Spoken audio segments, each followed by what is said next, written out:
je voulais faire 5 minutes de retour pour simplifier sur le cadre L1 pour indiquer qu'il y a quand même une manière de présenter les choses. Donc, je vais aller très très vite là. Retour sur des données initiales dans L1 pour du sur dt plus di de fi de u est égal à 0. En fait, la définition d'une sous-solution entropique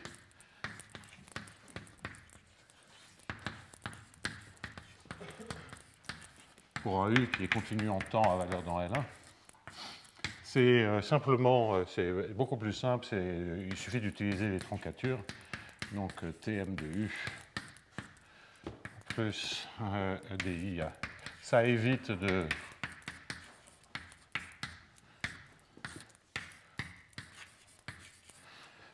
Donc, qu'est-ce que ça veut dire? Ça, c'est que, en fait, cette inégalité va avoir lieu au sens des distributions.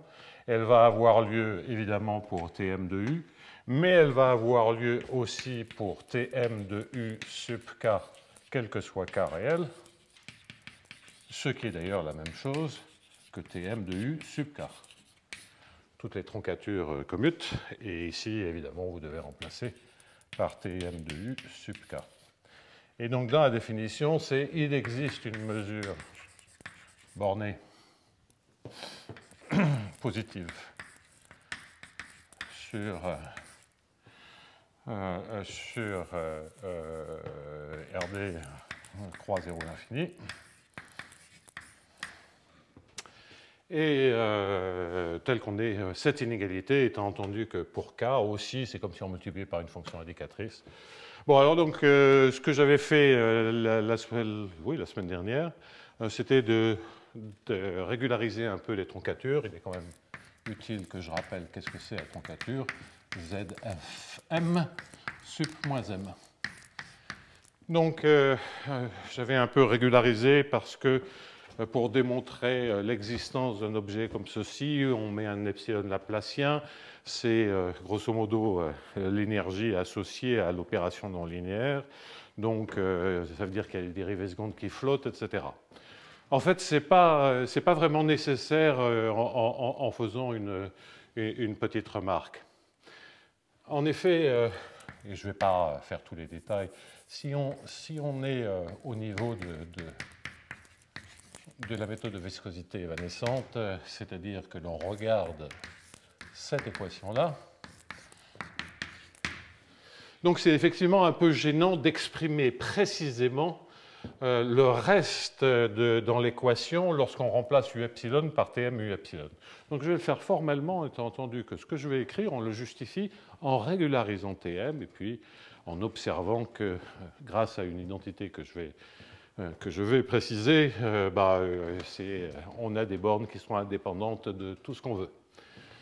Alors, et de la régularisation en particulier. Donc formellement, que l'on comprenne bien à nouveau ce qui se passe, j'omets maintenant les epsilon dans le U pour simplifier les notations. Là, c'est la règle de dérivation des fonctions composées, il n'y a rien à faire. Donc le seul terme, c'est ce que j'ai déjà fait la semaine dernière, donc je ne vais pas le reprendre. Le seul terme, c'est du fait qu'on ait une dérivée seconde ici, et que donc, a priori, il y a un terme dans lequel on dérive deux fois l'opération non linéaire, c'est-à-dire un t seconde de m de u gradient u carré. Donc, tel que je l'écris là, ce n'est pas lumineux, parce que une opération de troncature, ce n'est pas deux fois dérivable. En fait, la deuxième dérivée d'un inf, c'est une masse de Dirac. Donc, grosso modo, c'est une masse de Dirac négative en U au point M. Mais qu'est-ce que ça veut dire? En fait, ça a un sens, mais par exemple, il y aurait des... il faudrait regarder les lignes de niveau, etc. Ça demande pas mal de régularité pour l'écrire proprement, mais on laisse comme ça en disant on peut toujours régulariser un tout petit peu Tm de U. Et ceci a un sens. Et donc, c'est cet objet-là que l'on veut majorer. Donc, il y a une partie négative et une partie positive, mais qu'on veut majorer brutalement par quelque chose dont on contrôle la masse, par une mesure positive, dont on contrôle la masse totale. Donc, il faut contrôler, grosso modo, la masse de ceci. Alors, une idée particulièrement simple, c'est de dire que, par exemple, l'opération de troncature par le haut, le inf m, eh bien, on va pouvoir récupérer cette partie-là de la dérivée en regardant la fonction u moins m+. Et puis, on ferait la même chose pour la partie en moins m en regardant moins u moins m+, qui est une fonction convexe. Donc celle-là, je vais l'appeler, je ne sais pas moi, Sm, et d'observer que la dérivée seconde de Sm va capturer, en changeant de signe, la partie de dérivée seconde de t seconde m, avec signe moins. Donc là, j'ai le plus et puis j'ai le moins. Et donc, c'est d'observer que t seconde m de u, ce n'est rien d'autre que Sm seconde, S moins S plus seconde, plus Sm moins seconde. Voilà, à quoi c'est dû? Je vais juste donner juste la partie en plus m. C'est juste le fait que u inf m, c'est u moins m plus. À quelques erreurs de calcul près. En effet, si u est plus grand que m, ça fait m, et si u est plus petit que m, ça fait u. Et donc, en termes de dérivée seconde, la dérivée seconde de la fonction identité, c'est 0, et donc vous voyez que cela capture précisément ce que l'on veut. De sorte que, si j'écris d sur dt de u moins m+, je le fais rien qu'avec la partie plus, moins epsilon laplacien u moins m+, plus exactement, si je multiplie cette équation par la fonction indicatrice de u plus grand que m, je vais exactement récupérer que d sur dt de l'intégrale de u moins m+. À nouveau, il y a quelque chose d'un petit peu formel ici, c'est s plus seconde, et on doit le régulariser, mais ici on régularise tout. La régularisation que l'on prend pour cette fonction, c'est celle qu'on a prise pour Tm moins U. Donc, bref, epsilon est S plus seconde gradient U carré. Tout le reste disparaît parce que j'ai mis des intégrales. Et donc, ce sont des fonctions convexes. Hein, donc, on sait que les dérivées secondes ont des signes. Donc, on va des fonctions convexes de U. Bien. Et donc, égal à 0. Et donc, j'en déduis facilement que l'intégrale de la valeur absolue de moins epsilon t seconde de m de u gradient u carré, a priori, c'est la somme de ces intégrales-là, avec le plus et avec le moins, puisque ce sont des choses positives. Et à support disjoint. Donc c'est égal à ce bazar-là, et donc c'est a priori inférieur ou égal à l'intégrale de u0 moins m plus l'intégrale de moins u0 moins m plus, et donc ça fait valeur absolue de u0 moins m plus. Et donc on compte la valeur absolue du membre de droite, sa masse totale, l'intégrale de 0 à l'infini, l'intégrale sur RD, peut se majorer par cette condition initiale. Donc en fait, on obtient comme ceci l'existence de cette propriété pour les sous-solutions et pour les sursolutions. Et pour l'existence, en fait, on sait même que la masse totale de μm se majore par l'intégrale de u0 moins m plus, ce qui évidemment tend vers 0, puisque u0 est dans L1, il y a une valeur absolue qui manque, quand m tend vers l'infini.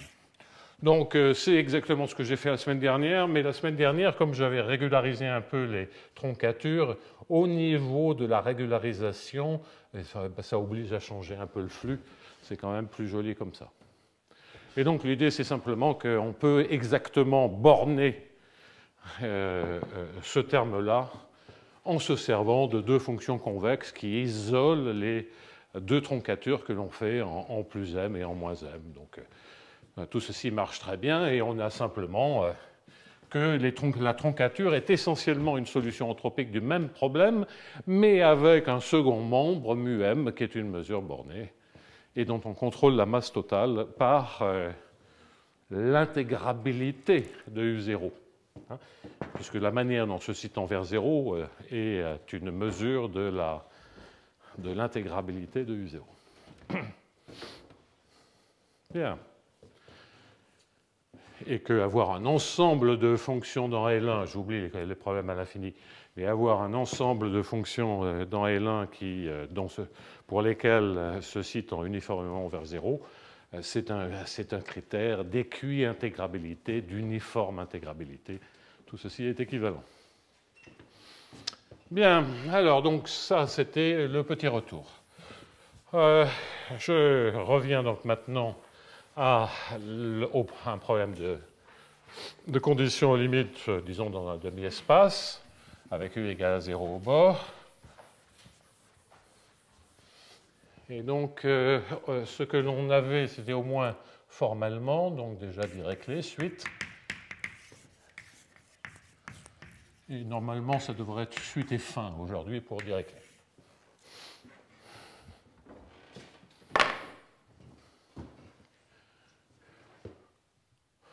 Bien, donc du sur dt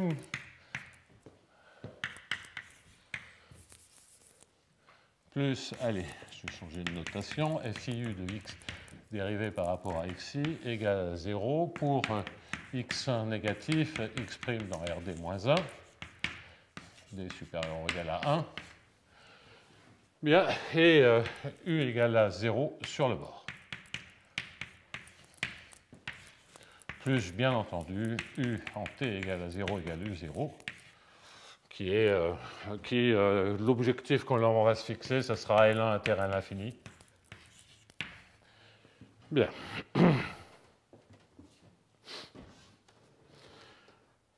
OK. Donc, ce que j'ai évoqué la semaine dernière, c'est que si on cherche à comprendre ce que peuvent être les conditions d'entropie pour un problème comme ceci et comment intégrer la condition aux limites dans les conditions d'entropie,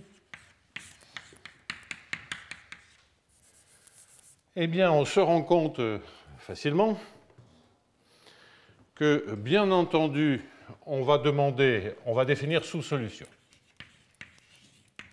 On va demander à ce que ça soit sous-solution entropique de l'équation dans l'ouvert sur l'ensemble x1 négatif. Ça, c'est une propriété ouverte, c'est une propriété locale. Et qu'est-ce que l'on va demander en plus? On va demander quelque chose où on va écrire essentiellement qu'on a une sous-solution entropique sur le demi-espace fermé, à condition de prendre des constantes test K strictement positives. Donc ça, on l'avait vu. Et c'est de dire, quel que soit K strictement positif, eh bien, je vais demander à ce que du sub K, quel que soit K positif ou nul, pardonnez-moi. Mais je vais demander à ce que cette inégalité, à laquelle ça c'est une quantité qui est négative ou nulle,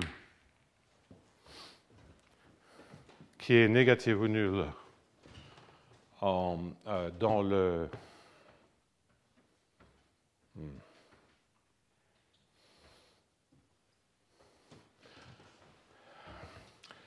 pardonnez-moi, je vais faire ça avant de mettre le U sub K. Je réfléchissais à ce qui était le plus facile, plus agréable à comprendre. Moins FI de K. Donc je vais faire ceci. Fonction indicatrice de U plus grand que K. Xi. Donc ça, c'est la condition partie positive de U moins K+, c'est la condition comme Krouchkov l'avait initialement formulée, dire que c'est une sous-solution entropique sur x1 négatif, c'est dire qu'on a une inégalité au sens des distributions pour les x1 strictement négatifs.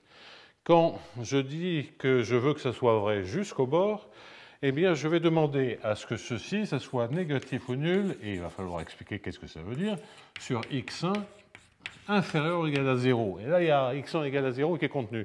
Alors, qu'est-ce que ça veut dire une égalité comme ça, distributionnelle, inférieure ou égal à 0? C'est juste une notation pour dire que je peux faire des intégrations par partie sans me soucier du bord. Et pourquoi je dois m'attendre à ceci? Pensez k strictement positif, et puis après, c'est juste un passage à la limite pour k égale à 0. Si u était vraiment nul, et c'est comme ça que on le justifie d'ailleurs, puisqu'au niveau de l'équation avec un peu de viscosité, le u est vraiment nul au bord. Si u est vraiment nul, bien u moins k+, si k est strictement positif, il s'annule près du bord. Donc on ne voit pas le bord. Donc on peut faire toutes les intégrations par partie que l'on veut. Cette distribution qui est ici, elle est supportée, elle est loin du bord. Donc si vous faites les intégrations par partie, vous ne voyez pas le bord.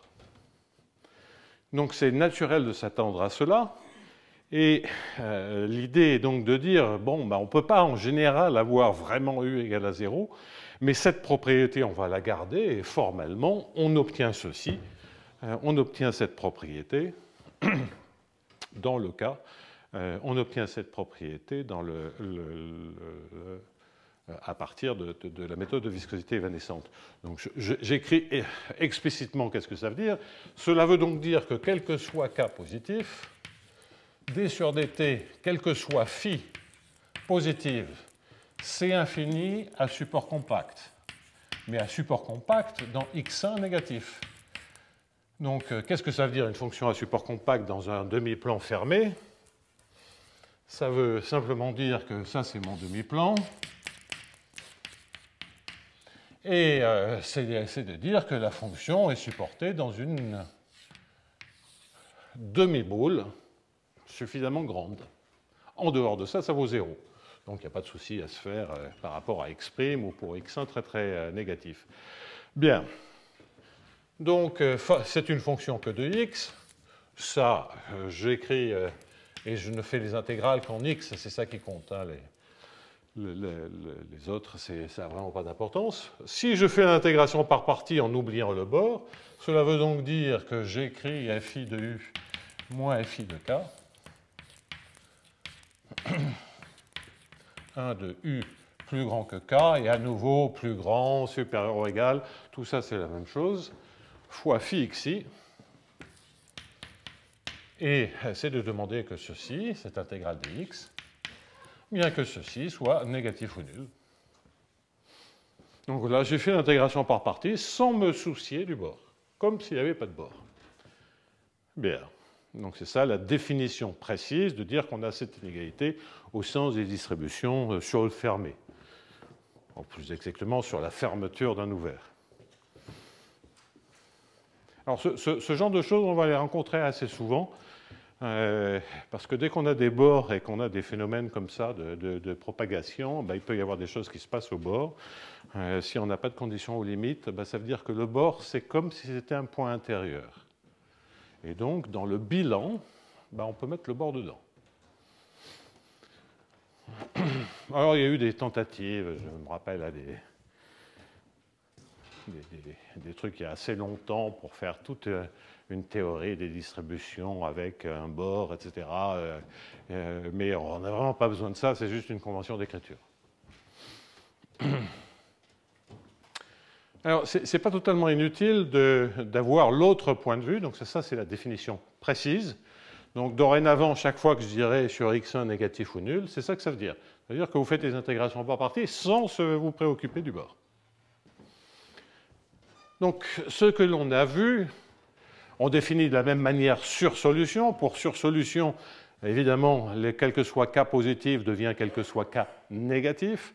Et solution, c'est à la fois sous- et sur-solution, comme d'habitude. Bien. Alors, ce n'est pas totalement inutile de comprendre qu'est-ce que ça veut dire avec le u sub k. Et là, il faut, parce que ça permettra de voir qu'il faut quand même faire un tout petit peu attention à ce qu'on raconte.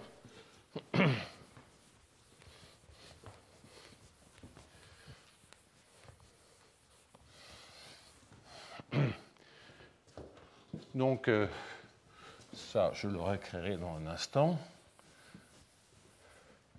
Donc, remarque, une formulation équivalente de la dernière propriété, c'est de dire que quel que soit K positif, donc je vais l'écrire ici, U sub K, plus DI de FI de U sub K. Okay.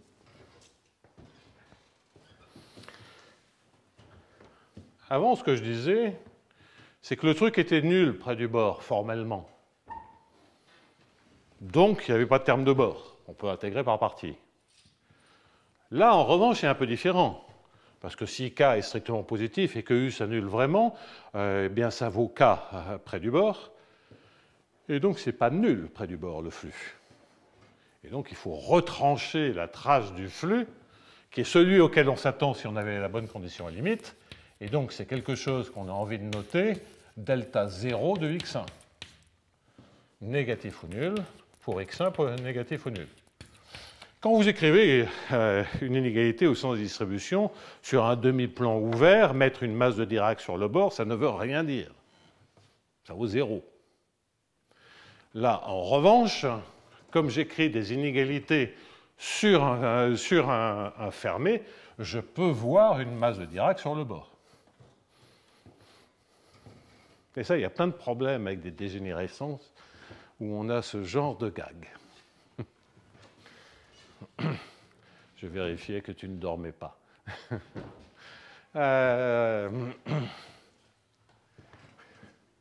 Donc, qu'est-ce que ça veut dire ça? Ça veut dire que vous pouvez multiplier par une fonction de test, enfin, je vais l'écrire une fois, hein, c'est pour qu'on comprenne bien, ce genre d'équation, qu'est-ce que ça veut dire? Qu'est-ce que ça veut dire? C'est juste une notation, U sub K phi plus Fi de U sub K phi xi, au sens de moins d'ailleurs, puisque c'est une intégration par partie, l'intégrale dx. Et ce que je dois maintenant retrancher, c'est moins F1 de K, intégrale que je peux sortir de l'intégrale, l'intégrale en x1 égale à 0, de phi de 0 et de x' dx'. Et vous pouvez vérifier que c'est la même chose. Ce n'est pas tout à fait évident de vérifier que c'est la même chose, mais grosso modo, lorsque vous faites ce passage-là, vous voyez que le terme que vous avez en plus, c'est du F1 de K. Parce que F de U sub K, ce n'est rien d'autre que F de U moins F de K, fonction indicatrice de U plus grand que K, plus F de K.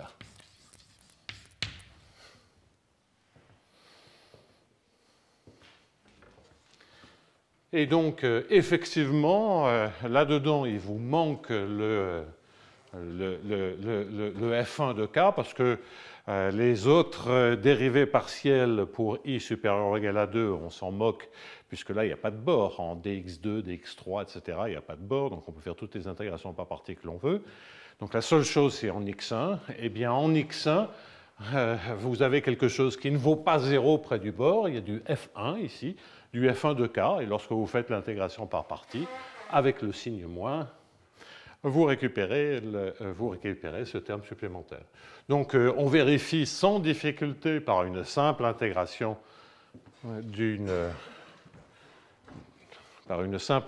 on vérifie l'équivalence de ces deux propriétés. OK?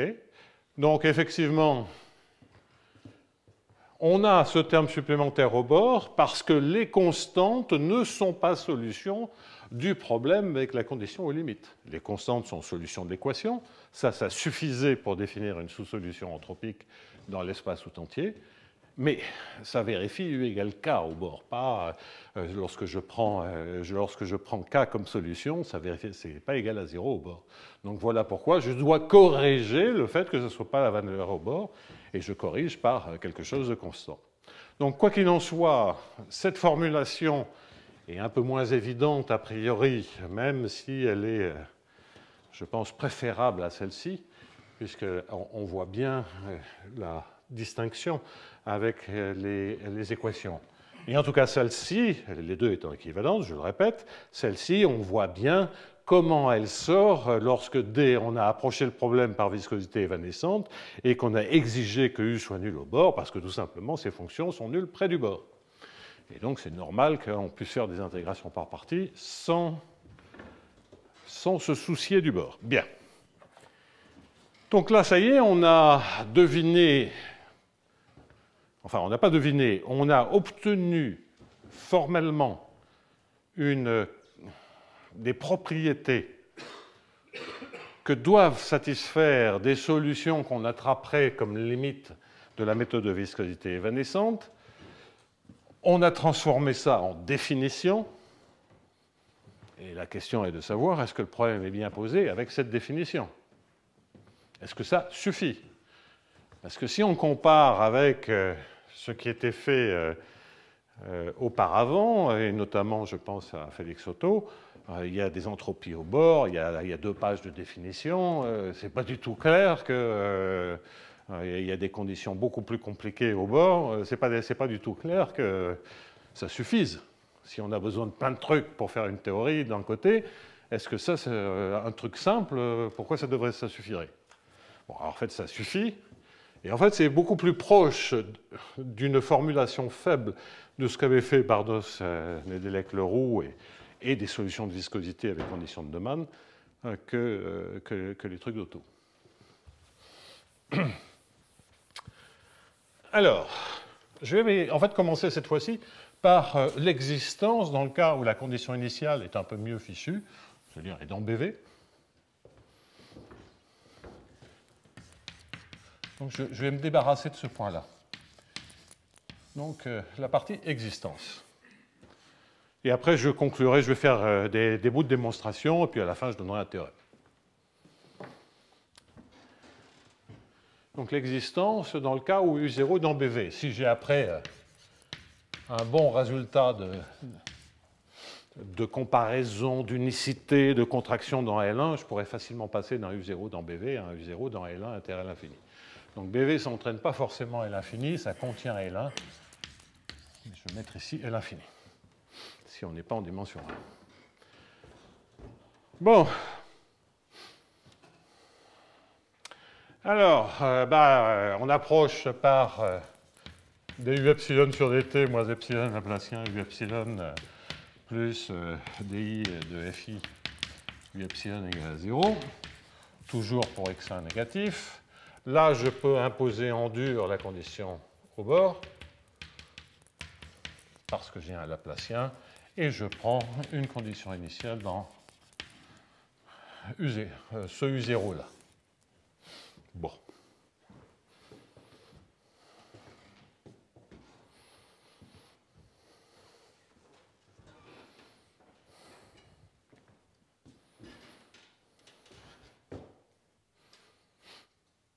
Ouais. Vous observerez au passage que tout à l'heure, on va démontrer de la contractivité dans L1. La contractivité dans L1 avec le Laplacien et l'U0, elle n'est pas claire comme elle l'était dans l'espace tout entier. Donc attention, l'existence marche sans difficulté, l'unicité fonctionne. Elle fonctionne d'ailleurs mieux avec le principe du maximum et, supposons, les FI localement régulières. Hein. FI C1, on ne va pas s'embêter avec les FI. On a vu comment généraliser après, pas forcément Lipschitz, mais C1, localement lipschitzien si vous voulez, ou C1, pas s'embêter avec ça. Le U0, même chose, hein, L1 inter L infini, je viens de finir de vous expliquer comment vous pouvez passer de L1 inter L infini à L1, donc ce n'est pas le problème. Donc, là, en fait, l'existence et l'unicité de ce problème-là est une question de dp relativement standard, une fois que l'on observe qu'on a une borne à l'infini sur U epsilon. Une borne a priori, mais aussi une estimation indépendante de epsilon, ce C0 étant simplement la norme U0 dans L infini. Pourquoi? C'est que si vous prenez plus ou moins la norme de U0 dans l'infini, vous avez certainement une équation l'équation est vérifiée, puisque les constantes vérifient l'équation. Au bord, avec plus U0 dans l'infini, vous êtes au-dessus de 0. Avec moins U0 à l'infini, vous êtes en dessous. Et évidemment, U0 est pris en sandwich entre plus et moins sa norme à l'infini. De sorte que, par un résultat de comparaison qui est toujours vrai pour une équation parabolique comme ceci, même non linéaire, vous savez qu'au moins, vous avez une estimation a priori sur U epsilon par la norme L infini de U0. Et une fois que vous avez une borne L infini, après on a les équations paraboliques, vous avez des solutions régulières de ce bazar-là, enfin aussi régulières qu'on le peut avec le U0, en tout cas très régulières pour les temps strictement positifs. Donc, l'unicité ne pose pas de problème en travaillant dans L infini. On peut démontrer des résultats de contraction dans L1, enfin des estimations dans L1, mais c'est un peu plus compliqué, à cause du Laplacien. Donc là, le problème, c'est une fois encore, on se rend compte que les lois de conservation ont des aspects plus simples que le cas parabolique. L'autre cas était dans le cas L1, où les troncatures opèrent quasi exactement et surtout, on n'a pas besoin de décrire réellement le terme supplémentaire lié aux troncatures, alors que si on devait faire la même théorie dans L1 avec un Laplacien, on serait obligé, c'est faisable, mais on serait obligé d'écrire des choses plus précises sur le reste. Bien, ça c'est le Laplacien. OK, donc ce problème-là admet une unique solution qui vérifie cette borne L infini.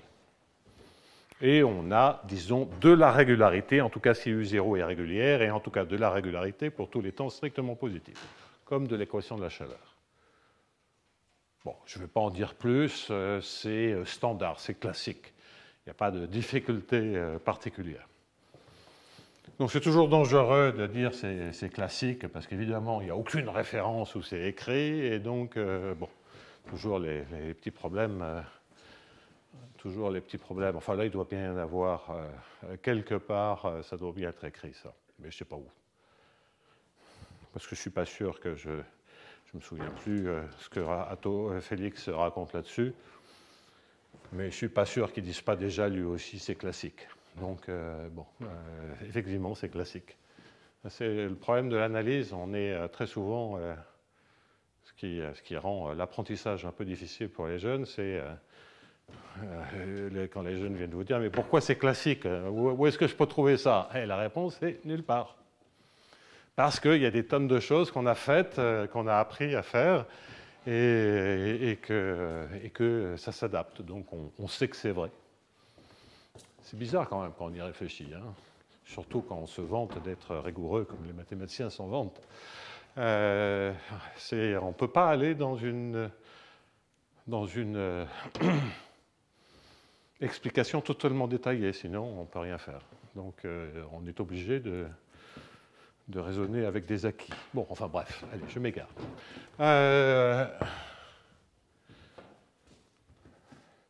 Donc,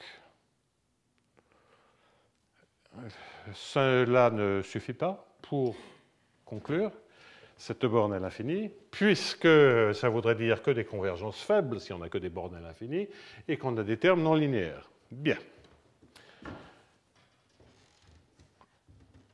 Qu'est-ce que je voudrais comme type de convergence? Eh bien, je voudrais avoir des convergences ponctuelles, style compacité dans L1. Donc, si j'ai une estimation BV, comme je l'ai déjà expliqué dans les cas sans condition aux limites, je pourrais en déduire de la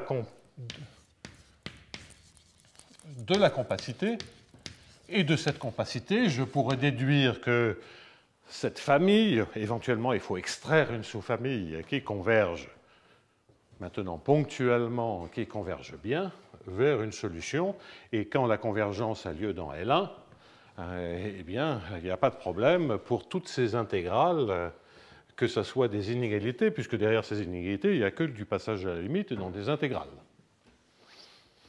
Donc des intégrales qui font apparaître des fonctions de U. Mais si les U convergent dans L1, convergent presque partout, pensez en extrayant une nouvelle sous-suite, eh bien, évidemment, toutes ces quantités convergent.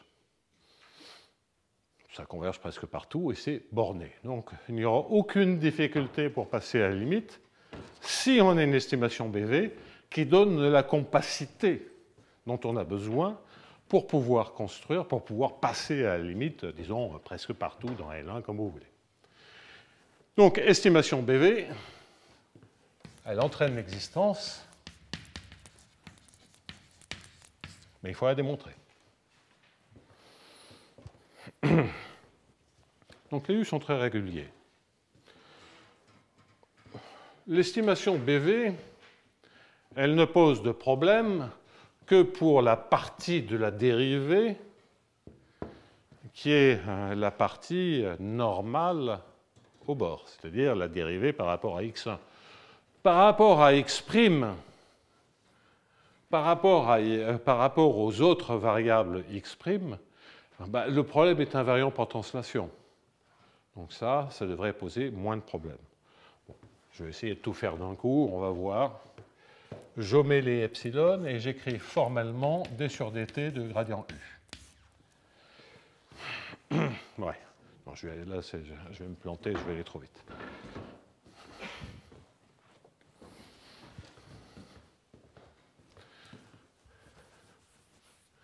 Donc d sur dt de la dérivée par rapport à xk de u, moins epsilon, laplacien dk u, plus di, et là je vais mettre f' de u, dku.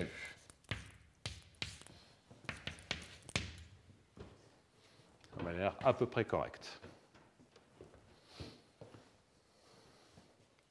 Bien.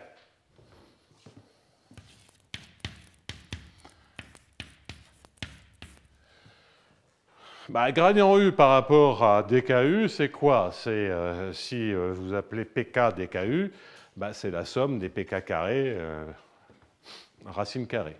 Donc c'est une fonction des dk.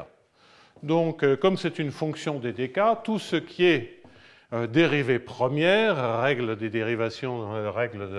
dérivation de fonctions composées, ça passe pareil. Et donc là, vous mettez un gradient U. Ici, vous pouvez mettre un gradient U, à ceci près que comme il y a des dérivées secondes, il y a un terme supplémentaire. Et le terme supplémentaire, c'est comme tout à l'heure avec le Tm, c'est la dérivée seconde de l'opération. Mais l'opération prendre la norme, c'est une opération convexe.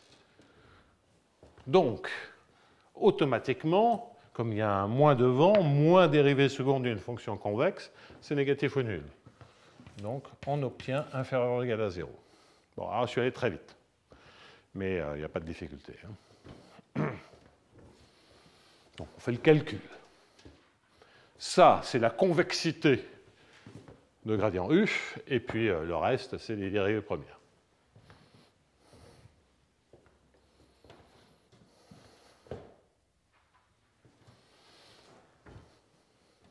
Bien. Alors peut-être, on va voir, parce que peut-être il faudra que je revienne en arrière un tout petit peu là-dessus, mais ça, on va voir. De toute façon, ça ne sera pas perdu, parce que je ne sais pas si je vais faire d'un coup tout le gradient ou le gradient tangentiel, c'est-à-dire le gradient en x'. Donc on va voir. Si ça passe avec le gradient, très bien, sinon je séparerai gradient x' et ux'. Bien, alors maintenant je veux intégrer ça sur le demi-espace, donc d sur dt de l'intégrale de gradient U. Toutes les dérivées autres que la première dérivée disparaissent. Il me reste donc des contributions en 0, c'est-à-dire l'intégrale sur dx' rd-1. Ça, c'est la contribution en x1 égale à 0. Quelle est-elle? Bien, elle vient de la dérivée première d sur dx1 du bazar qui est là. Et donc, ce que je trouve, c'est f'1 de U, mais U, ça vaut quoi au bord? Ben, ça vaut 0. Gradient U, mais ça, en fait, c'est UX1, puisque U vaut 0 au bord. Bien. Et de celle-ci, qu'est-ce qui reste? À nouveau, lorsque j'intègre par partie, les dérivées secondes en x', il n'y a pas de bord, donc ça vaut 0. Et j'ai la dérivée seconde en x1. Donc ce qui reste, c'est moins epsilon, la dérivée première en x1 de gradient U.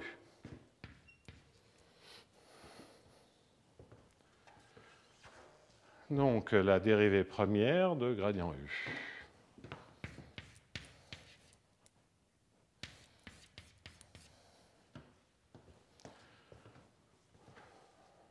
Ouais, je pense qu'il va falloir que je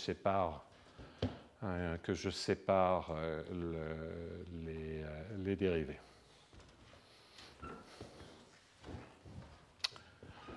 Je vérifie quand même, parce que de l'équation, maintenant je veux me servir de l'équation, parce que ça, malheureusement, là-dedans, qu'est-ce que ça vaut, ça? Gradient U, x1, eh bien, a priori, ça fait gradient U divisé par gradient U, un gradient UX1. Ah non, non, ça va. J'ai pas besoin de séparer. Donc ça, c'est la règle de dérivation des fonctions composées. Mais le gradient U, il reste qu'une seule chose sur le bord, c'est UX1. Donc ça, c'est puisque les dérivées tangentielles sont nulles. Donc ce que ça me fait, c'est UX1 divisé par la valeur absolue de UX1, c'est signe de UX1 fois UX1 x1, puisque toutes les autres parties de gradient sont nulles. Et donc, le bilan complet, c'est moins epsilon UX1 x1, signe de UX1. Dx', et ça, c'est négatif ou nul. Donc, calcul algébrique, intégration par partie, et observez que le gradient U au bord, il a une seule composante, qui est la composante normale. Et je m'en suis servi ici pour remplacer ça par la composante normale, et je m'en suis servi là pour faire le calcul de gradient U de x1.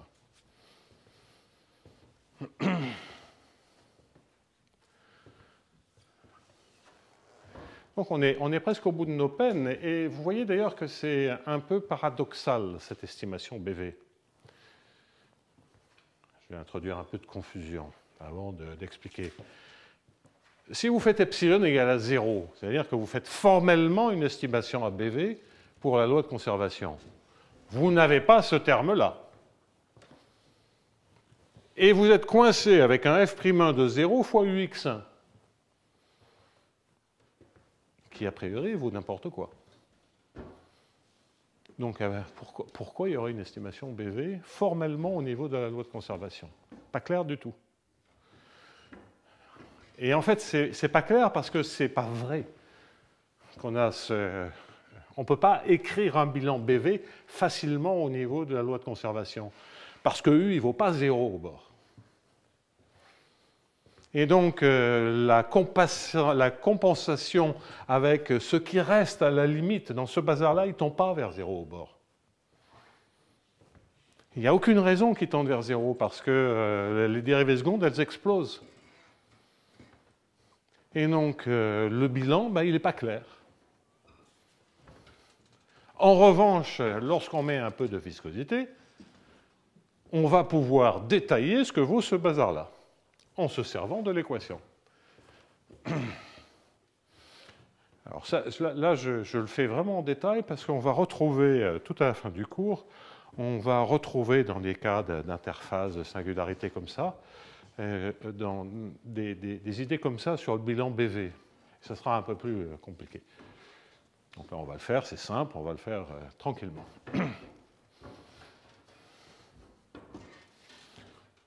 Ça, je peux l'effacer, c'est la variante de formulation. Ça, c'est l'existence, j'en ai plus besoin. Mais je vais garder encore cette formulation.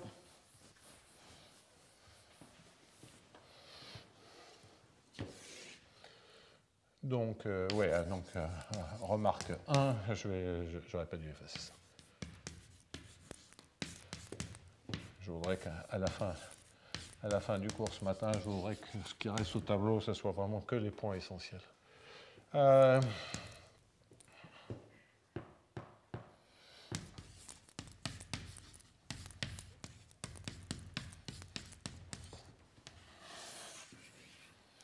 Et donc, existence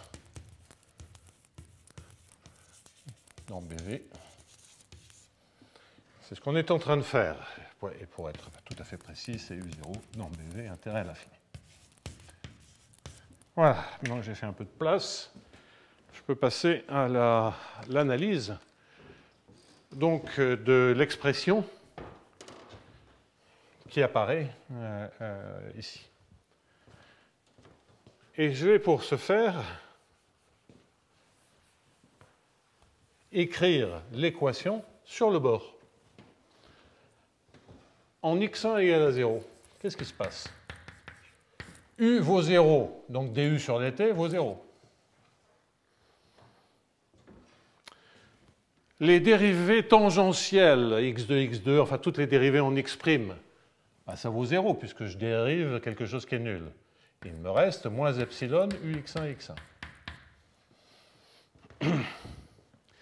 Les dérivées pour i supérieur ou égal à 2, même chose.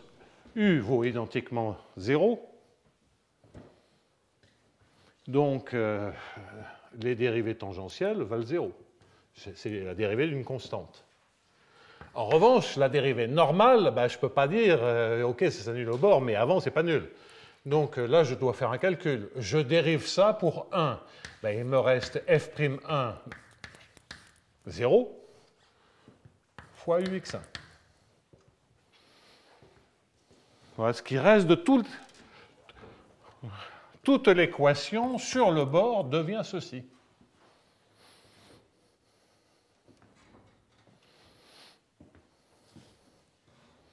Ce n'est pas une deuxième condition limite parce que c'est la dérivée seconde qui apparaît. Quelle est la différence avec le terme que j'ai écrit ici? Bien, c'est la même expression, simplement multipliée par le signe de ux1. Vous voyez que si vous multipliez par le signe de ux1, et ce n'est pas un miracle, c'est fait pour, en fait, ces deux termes se balancent exactement. Et donc, évidemment, tout à l'heure, quand je vous disais si je prends epsilon égale à 0, ben, je me plante lamentablement parce que j'ai oublié justement le terme qui compense. Donc, vous multipliez par signe de ux1 et vous voyez que tout ceci vaut 0. Donc, ça ne veut pas dire que c'est conservé parce que j'ai de la dissipation de la convexité du gradient U avec le Laplacien. Mais le bilan complet, c'est que d sur dt de l'intégrale dx de gradient U est négatif ou nul. Et c'est bien l'estimation BV que je cherchais. C'est que la norme BV pour achat est décroissante en temps. Et en particulier majorée pour tout temps par la norme BV initiale.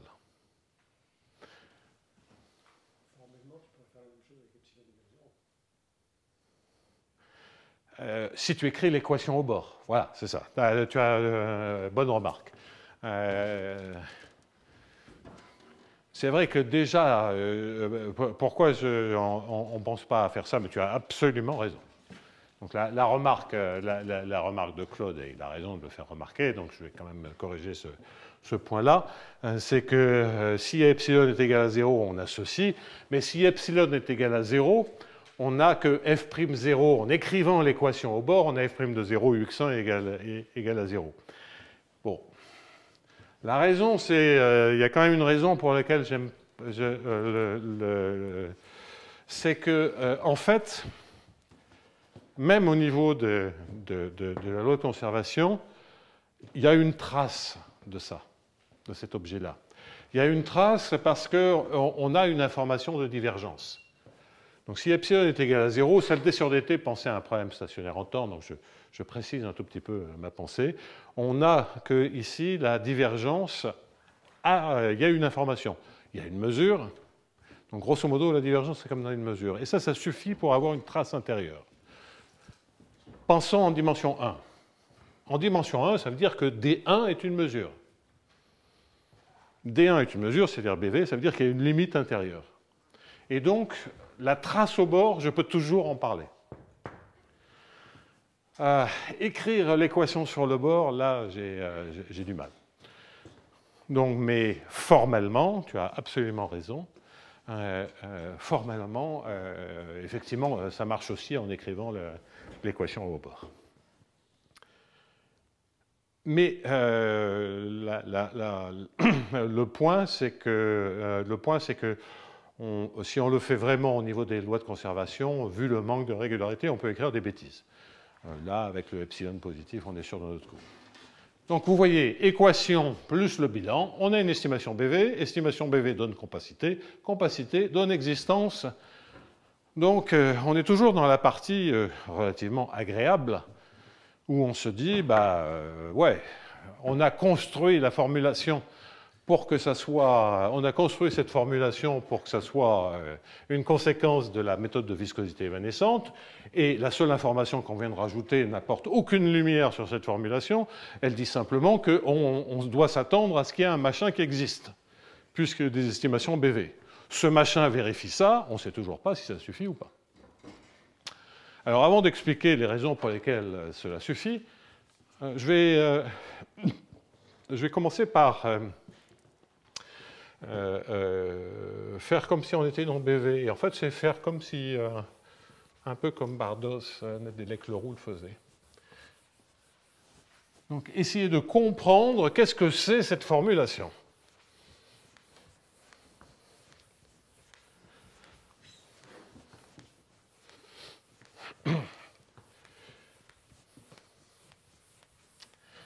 Et donc, en fait, ça, c'est une petite remarque. Et si vous vous souvenez des formulations faibles pour les conditions de Neumann dans l'équation de Laplace, quand vous faites des conditions de Neumann sur l'équation de Laplace, sur le Laplacien, qu'est-ce que vous faites? Vous faites des bilans sur le domaine fermé. D'accord? Donc, vous êtes en train d'écrire des choses comme l'équation a lieu dans le fermé. Et si vous écrivez les choses en disant « j'ai pas de terme de bord », c'est exactement ce que vous faites. Bon, je vais quand même faire cette analogie de manière un peu plus détaillée. Supposez que vous résolviez moins Laplacien U plus U égale F dans un domaine D, avec une condition de Neumann, c'est-à-dire la conormale, du sur dn égale à 0, où n est la normale unitaire extérieure. La formulation faible de ceci, c'est quoi? C'est de dire que l'intégrale de gradient U, gradient phi, sur oméga, plus U phi est égal à l'intégrale de f phi, quel que soit phi, c'est infini, éventuellement à support compact, si je veux garder les mêmes notations sur des barres. C'est ça la formulation de l'équation de Laplace avec condition de Neumann. Et donc, c'est exactement ce que j'ai fait en disant l'équation de Neumann, elle a été câblée, la condition aux limites de Neumann, elle a été câblée dans un bilan qui est fait sur le fermé. Ce n'est pas un truc au sens des distributions, ça. Hein. Les fonctions de test ne sont pas nulles au bord. Donc, ça, on a l'habitude de le faire dans ces formulations variationnelles où on intègre des conditions aux limites. Mais enfin, le seul problème aux limites pour des Laplaciens qui relève uniquement la théorie des distributions, à la limite, c'est Dirichlet homogène. Hein. Sinon, on est en train de faire des formulations faibles, on est en train de faire des formulations variationnelles, on est en train de faire un bilan. Et vous le savez bien que si U est régulière, cette formulation, une expression comme ceci, ça c'est la force de l'habitude, hein, oméga. Une formulation comme ceci contient effectivement l'équation au sens des distributions, c'est trivial, vous prenez phi à support compact dans l'ouvert, et ça contient une condition aux limites. Alors traditionnellement, on dit, ah bah oui, comme on a l'équation au bord, on fait l'intégration par partie, et donc ce qui reste sur le bord, c'est 0. En fait, c'est même plus systématique que ça. C'est plus systématique que ça parce qu'il y a un défaut de dimension. Et ce défaut de dimension entraîne automatiquement un bilan sur le bord. Donc c'est pas comme ça qu'on le présente, parce qu'en fait, ce que je suis en train de dire, c'est plus compliqué, mais ce que je suis en train de dire, c'est vraiment général. Bon, je ne vais pas passer beaucoup de temps à repenser les conditions de Neumann, mais c'était juste pointer du doigt que, d'une certaine manière, même si ça paraît un peu étrange d'écrire des inégalités faibles sur un fermé, en fait, beaucoup d'entre vous l'ont appris en cours lorsqu'on regardait le problème de Neumann. Alors, qu'est-ce que je veux dire avec ce bilan? Donc, voilà un premier fait. Ce que je vais faire, c'est que je vais regarder la variable x1 et je vais concentrer l'action pour bien comprendre cette inégalité. Ce qui se passe à l'intérieur dans ce système-là, je m'en fous, parce que c'est une information que j'ai déjà donnée, elle est même vraie pour tout cas. Ce qui m'intéresse, c'est la nouveauté de cette inégalité jusqu'au fermé. Qu'est-ce que ça entraîne près du bord? Pour ce faire, qu'est-ce que je vais prendre? Je vais prendre une fonction qui démarre en moins epsilon, vaut 0 avant, et arrive en 1 en 0. Ce qui doit être quelque chose comme 1 plus x sur epsilon, j'imagine, plus, non?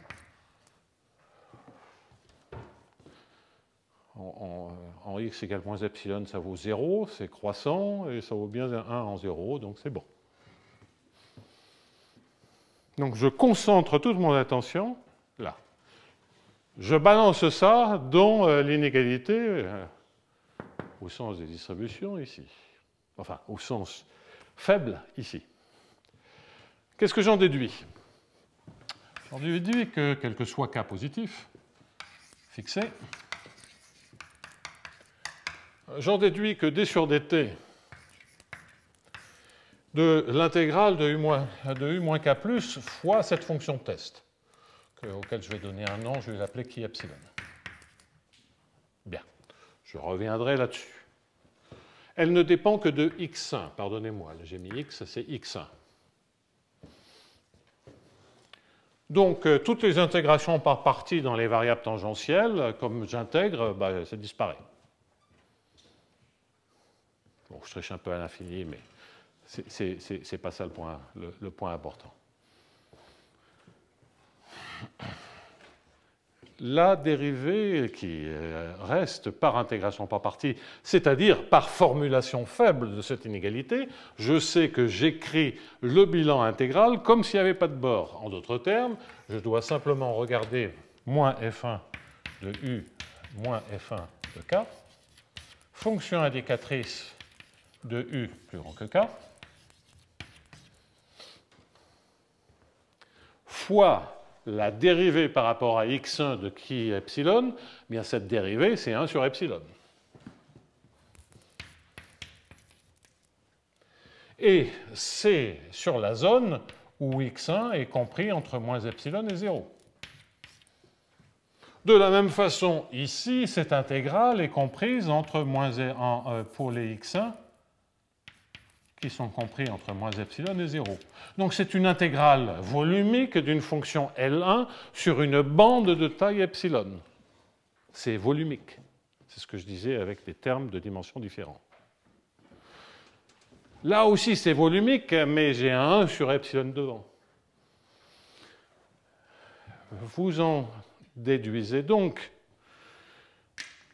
que quand epsilon tend vers 0, fondamentalement, et puis ça vous pouvez l'intégrer en temps, donc c'est le bilan entre 0 et petit t.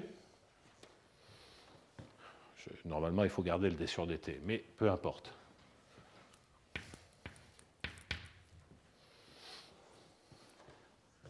Vous voyez que ceci est borné.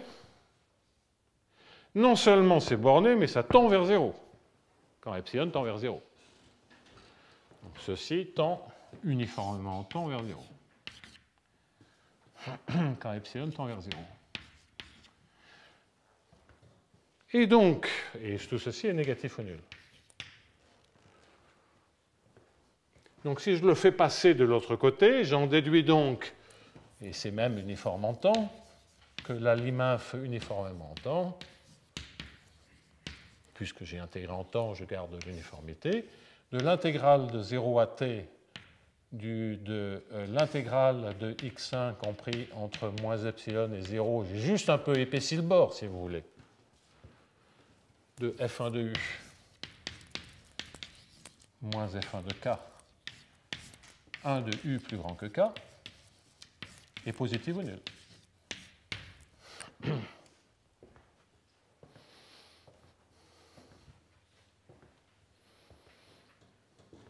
Et ça, quand epsilon tend vers 0, c'est une information sur le bord. Donc vous récupérez, formellement, à la fin il ne reste plus que le bord. Donc vous voyez que parce que j'ai d'un côté une information volumique et de l'autre côté une information qui est fondamentalement surfacique, dans des formulations faibles comme ça, j'en déduis automatiquement quelque chose sur le bord. Vous feriez ça avec le Laplacien, vous auriez la condition de Neumann qui sortirait. OK ?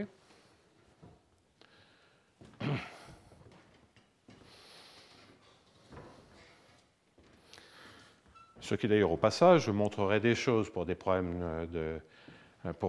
où vous n'auriez pas des solutions de problèmes de Neumann, mais des sous-solutions par exemple. Mais ça sera encore vrai. La formulation faible entraîne Neumann. Elle n'entraîne pas du sur dn négatif ou nul, elle entraîne du sur dn égal à 0. Enfin bon, ça dépend de la régularité, là je ne vais pas trop insister. Mon but, c'est quand même pas de revoir le problème de Neumann pour le Laplacien. Bien. Donc maintenant, faisons une hypothèse. Supposons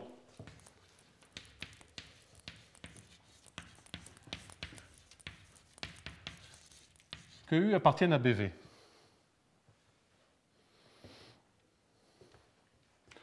Ce qui assure qu'on a une trace.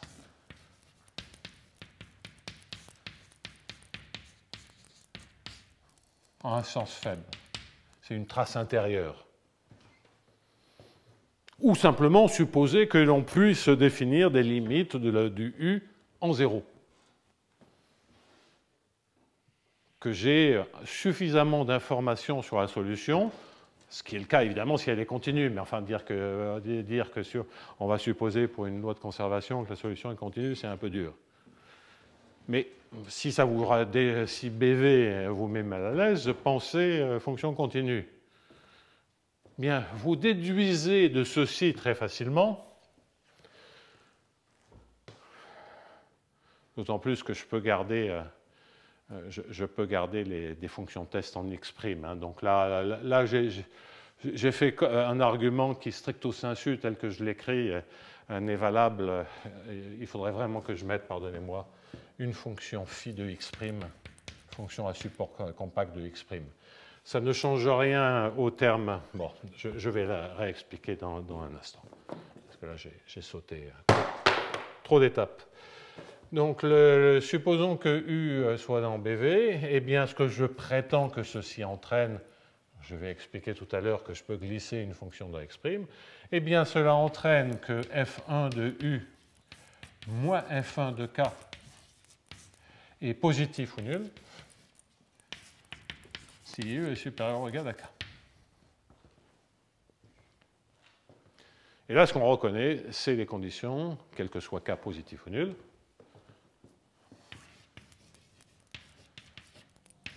C'est une formulation alambiquée des conditions de Neumann pour les solutions de viscosité.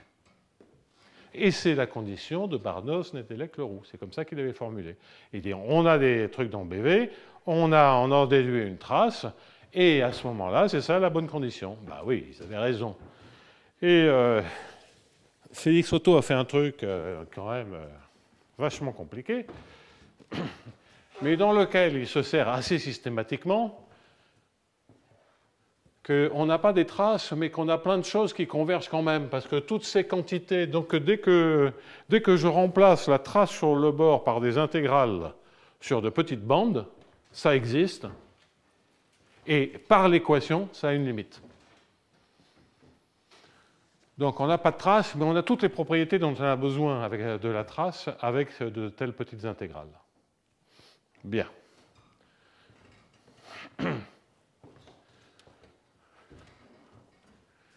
Alors, néanmoins, donc, comme c'est quel que soit le temps, ça c'est pas un problème.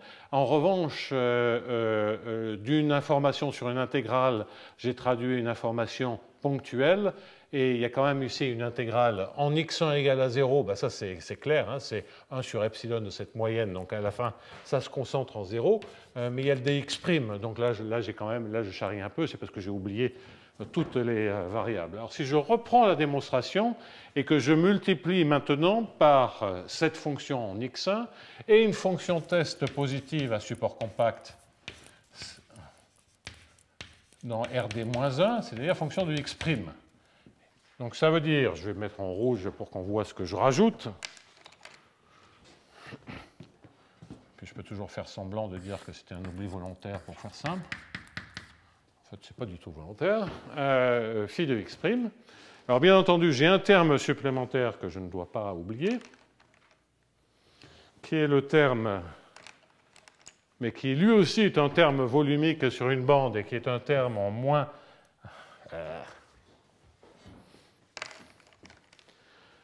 moins l'intégrale de 0 à t de l'intégrale de moins epsilon x1 négatif ou nul de gradient x' fois phi fois f', c'est dangereux, il faut que j'écrive les choses autrement. Somme de i égale 2 à d de fi de u moins fi de k 1 de u plus grand que k fois phi xi dx'.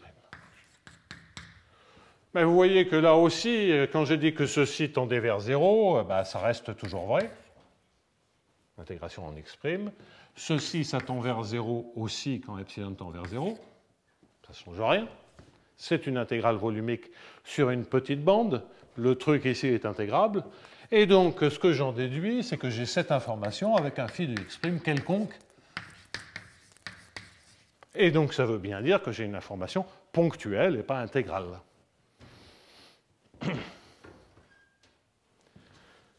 Bien.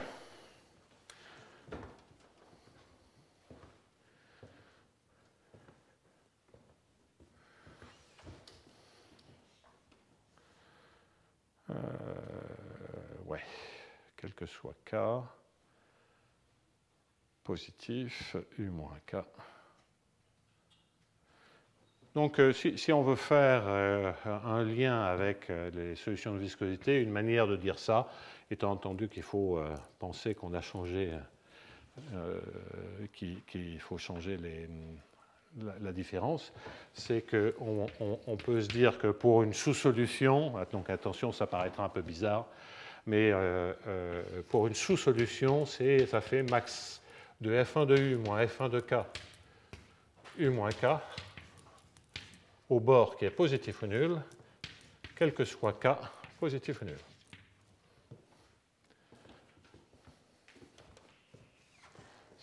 Et c'est pas ça d'ailleurs. Il faut que je change, c'est pas ça, donc c'est le min, ça sera mieux, de f1 de k moins f1 de u.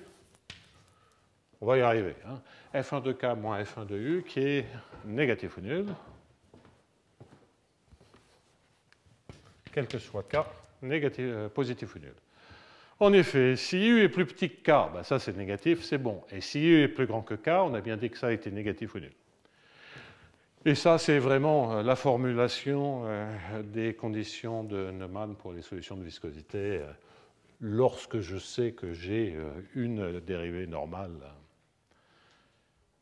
Bien. Donc là, on retombe sur quelque chose qui a un sens si on connaît la théorie des solutions de viscosité que je ne vais pas admettre aujourd'hui. Bien, donc voilà une formulation entre guillemets forte de ce que signifie, vraiment une formulation forte en supposant qu'on a une trace au bord, en supposant que l'on a une inégalité qui est contenue dans l'information que l'on a obtenue à partir de la méthode de viscosité évanescente et dont on espère qu'elle caractérise les solutions.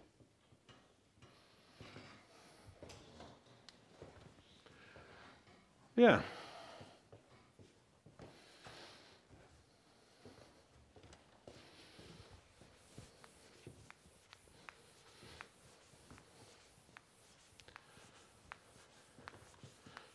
Donc ça, c'est sous-solution. Caractérisation de sous-solution dans le cas avec trace.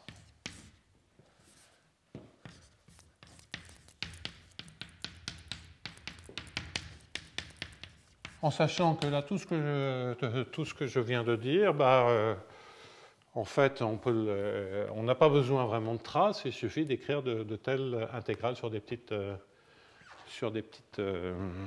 sur un bord un peu épaissi. Donc là, je vais faire une démonstration maintenant de la comparaison, de l'unicité, en faisant vraiment des traces. Cette démonstration, vous allez remplacer un peu partout ces traces par des intégrales épaissies, et elle va passer pareil. Bon. Alors, sous-solution, je résume, ça c'est quand même assez important. C'est F1 de U moins F1 de K positif ou nul si U est supérieur ou égal à K, oui, quel que soit K, positif ou nul. Sous-solution, évidemment, c'est vous changez tous les signes.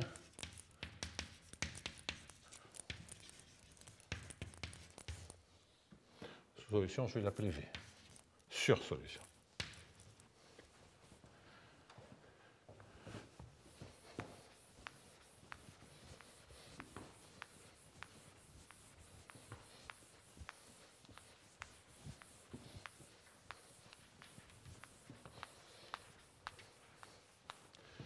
Alors, mettons comparaison. Comparaison de quoi? Comparaison de U sous solution et de V sur solution.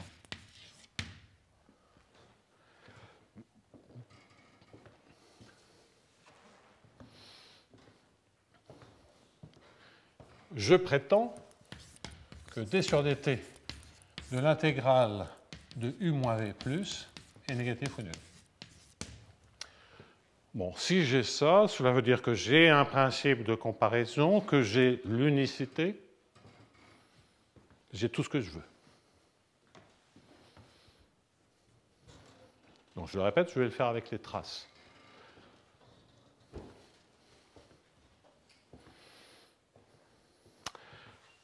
Du fait que ce soit des sous-solutions et des sur-solutions, bien entendu anthropiques, en fait, cela veut dire que je peux écrire une équation de transport sur U moins V+, avec le flux qui est ce qu'il peut être.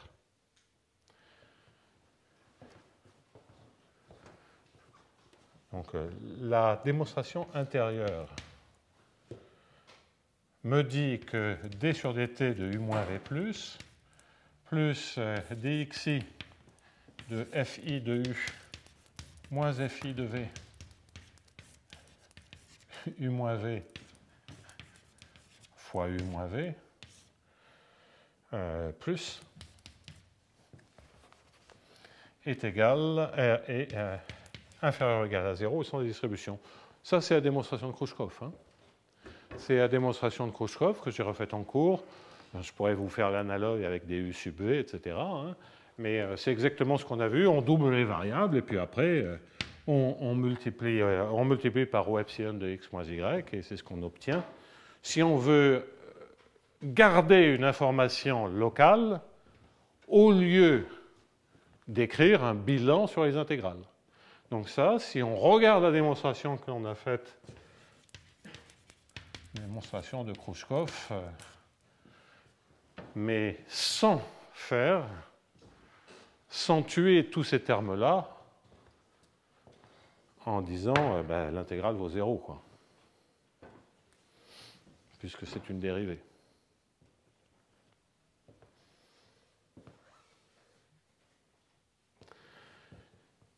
Maintenant, si j'ai des traces pour U et V, je peux faire le bilan sur le domaine de cette inégalité, et j'en déduis donc que d sur dt de l'intégrale de U moins V+. Et là, vous voyez que j'ai besoin de traces. Ou alors, toujours pareil, il faut dédoubler les variables et épaissir un peu le bord. Alors ça, c'est une démonstration, c'est un mélange de démonstrations de Otto, Bardos, Nedelec, Leroux, etc. Et que la principale nouveauté étant la formulation. La formulation qui est très élémentaire. D sur dt de U moins V+, donc c'est le terme de bord. Le terme de bord, quel est-il? C'est l'intégrale de f1 de U moins f1 de V, fonction indicatrice de U plus grand que V. Bah oui, parce que c'est le signe plus de U moins V. Hein, ça vaut 1 si U est plus grand que V, sinon ça vaut 0. C'est le terme de bord que je récupère là. Donc ça, c'est en 0. Ouais.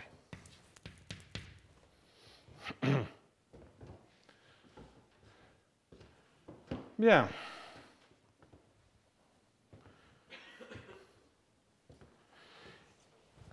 Donc, ce que je prétends, c'est que cette inégalité, au vu de ceci, sera automatique, OK, en résumant, si f1 de U moins f1 de V, fonction indicatrice de U plus grand que V, simplement supposer est positif ou nul. J'ai tout un tas d'inégalités ici, et j'ai besoin de vérifier cette inégalité-là.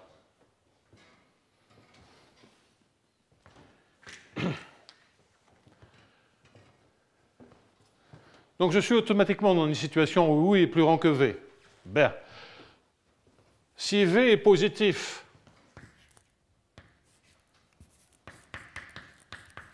on raisonne presque partout. Si V de x0 est positif, ben c'est un cas dont je peux me servir, c'est OK.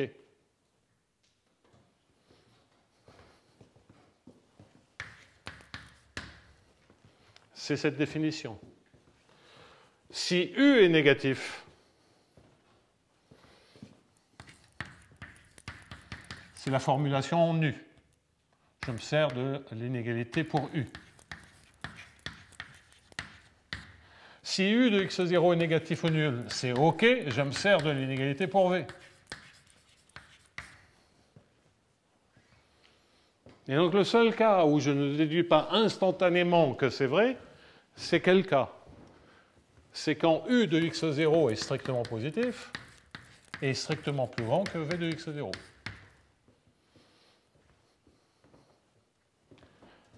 Eh bien, à ce moment-là, je vais passer par la valeur intermédiaire qui est 0. Pour en déduire que la formulation en U me dit que f1 de U de x0 est supérieur ou égal à f1 de 0, qui est supérieur ou égal à f1 de V de x0. Et donc, dans tous les cas, cette inégalité est vraie. Là où U est plus grand que V, f1 de U est plus grand que f1 de V, de par la collection de ces inégalités.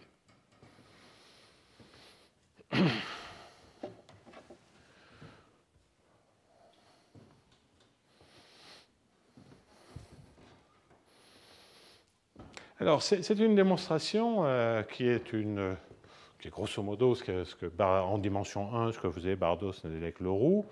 En fait, l'étendre en dimension supérieure, ça se fait relativement facilement en travaillant un petit peu plus. Mais bon, il faut un tout peu plus travailler. Et Félix Otto, disons, introduit une formulation plus compliquée, mais de manière cachée, un peu cachée. Ça revient à écrire des informations comme ceci, mais partout on a remplacé par des informations sur des petites bandes, et il y a des informations avec des limes inf positives ou nulles, des limes sub positives ou nulles.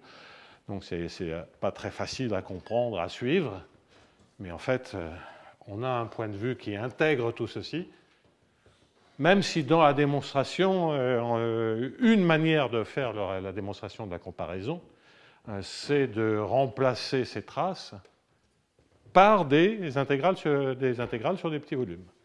Donc, dans le cas général,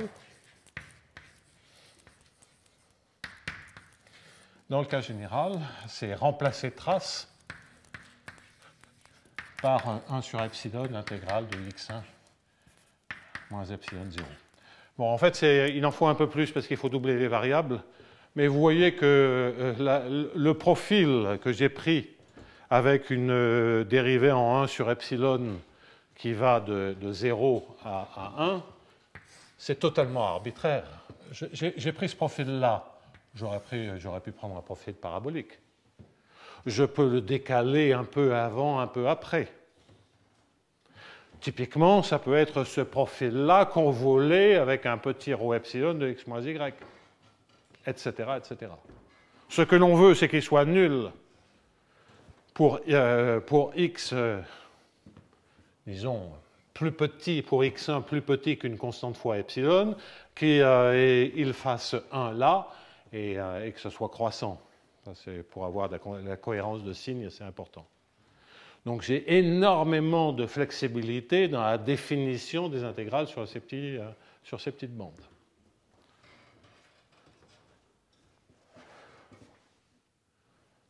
OK.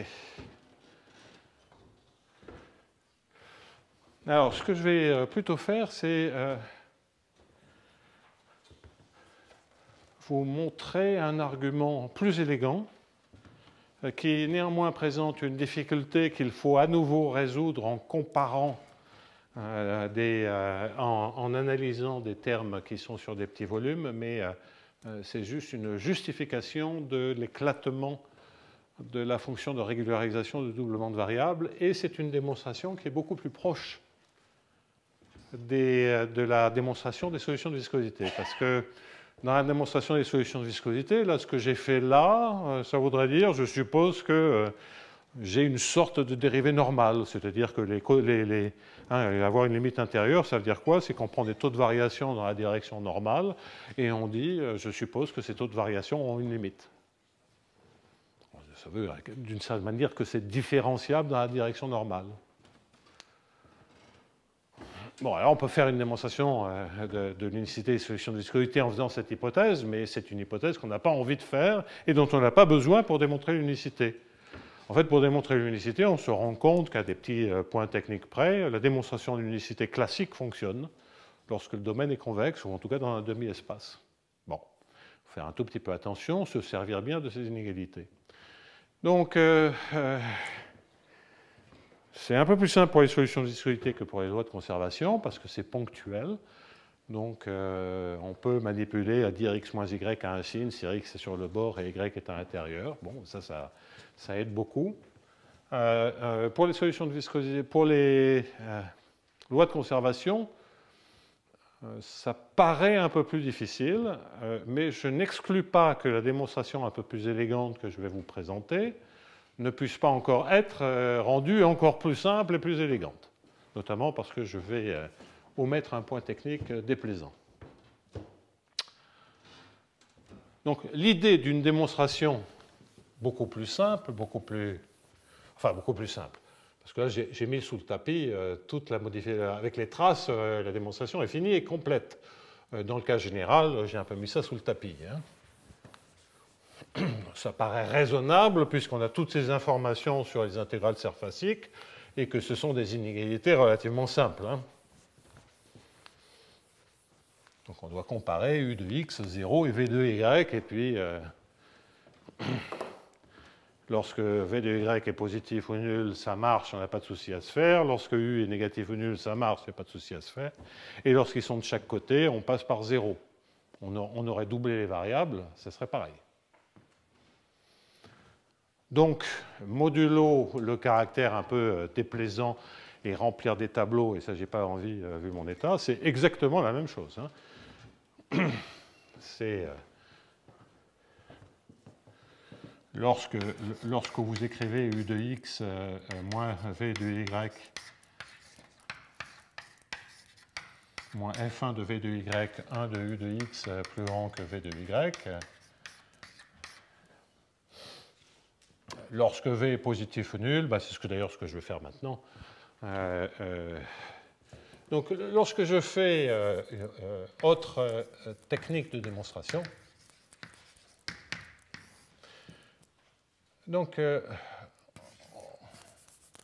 on sait qu'on a obtenu par le dédoublement de variables cette information d sur dx plus d sur dy de f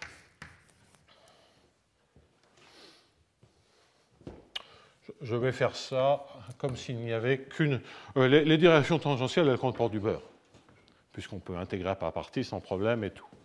Donc, je vais me concentrer sur la variable difficile, celle qui voit le bord, à savoir x1.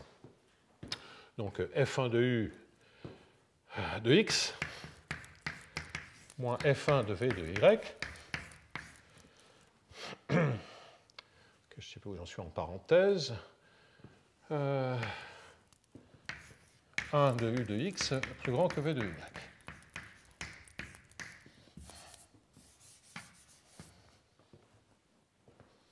Bien.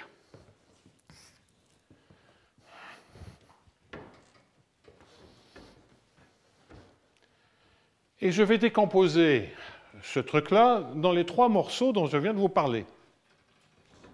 Donc, je reprends la démonstration de la...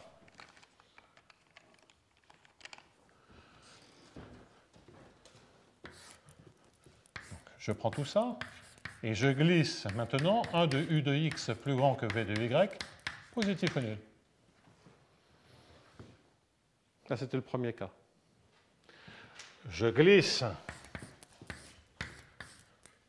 1, 0 plus petit que u de x, supérieur à v de y. Et enfin, le troisième cas, qui est tout ce bazar-là. Enfin, le bazar, c'est la différence des F1, hein, puisque la dernière inégalité est intégrée à chaque fois. Et c'est U de X.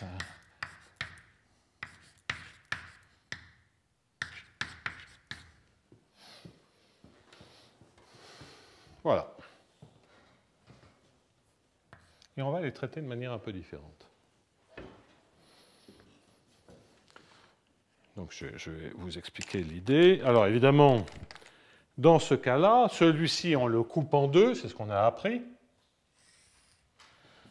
Et celui-ci, je l'aurais écrit f1 de u moins f1 de 0, plus f1 de 0, moins f1 de v.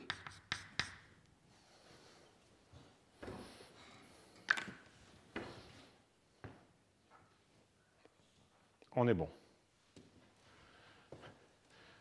Celui-ci, j'ai un d sur dx et j'ai un d sur dy. L'information que j'ai, k, c'est v de y. Donc, le d sur dx, hein, je peux l'intégrer. Et OK pour intégrer par partie, puisque le but, c'est d'intégrer par partie. Étant entendu que je vais tout multiplier ces termes-là par des fonctions de x moins y, ce qui ne change rien à un opérateur en d sur dx plus dy. C'est le ρ epsilon de x moins y. Je ne veux pas encore l'écrire. Donc le d sur dx1, je peux l'intégrer par partie parce que v est positif ou nul. C'est la formulation qui est ici. En revanche, le d sur dy, ben, c'est pas bon. OK ? C'est pas bon, mais je m'en fous. Je m'en fous parce que je peux choisir un noyau décalé. Donc ça, c'est un peu des techniques de solution de viscosité. La version est l'un. Qu'est-ce que ça veut dire? C'est que pour ce terme-là, que je vais baptiser 1,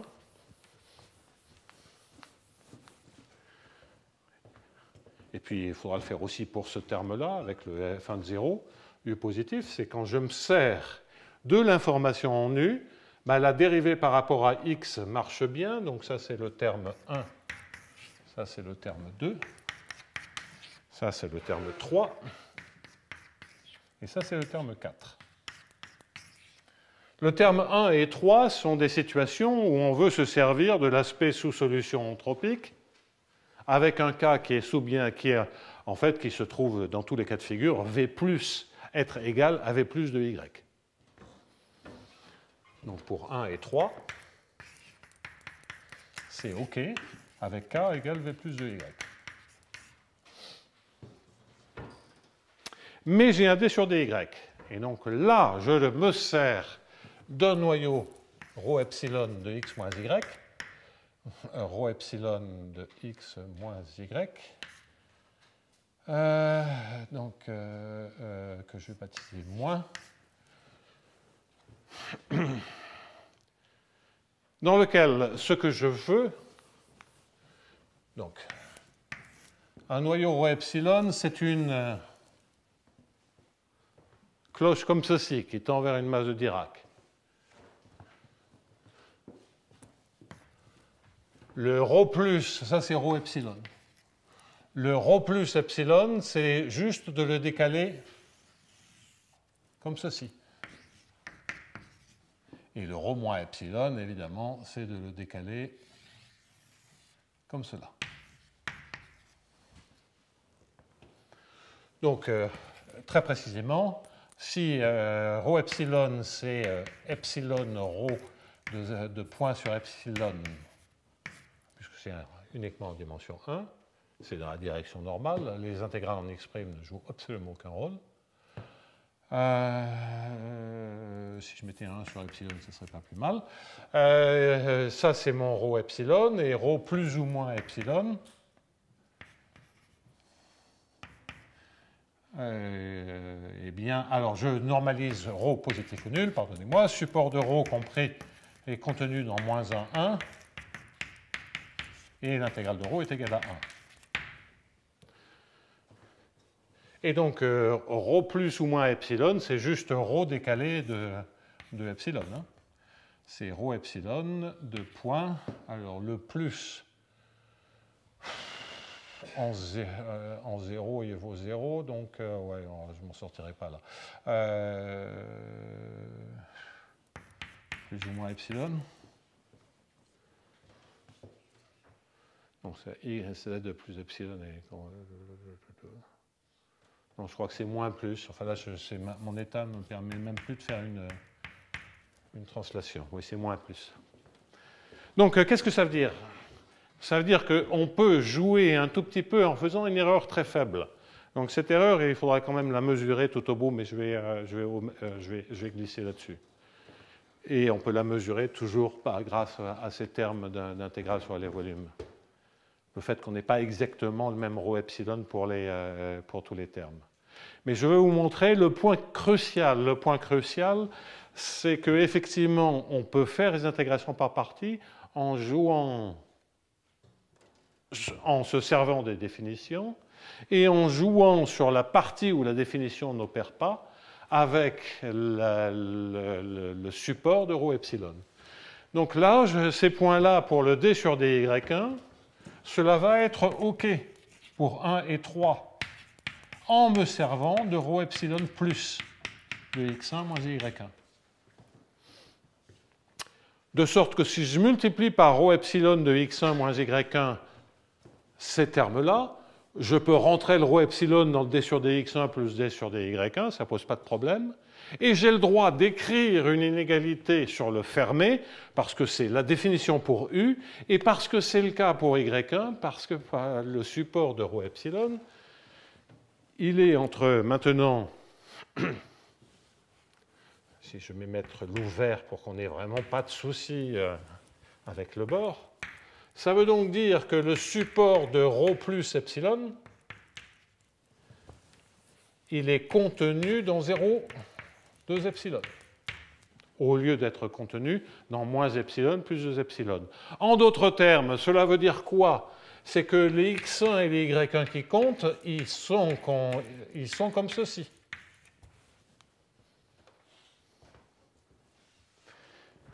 Donc ça, on s'en moque, mais ça veut dire surtout que y1 est plus petit que x1.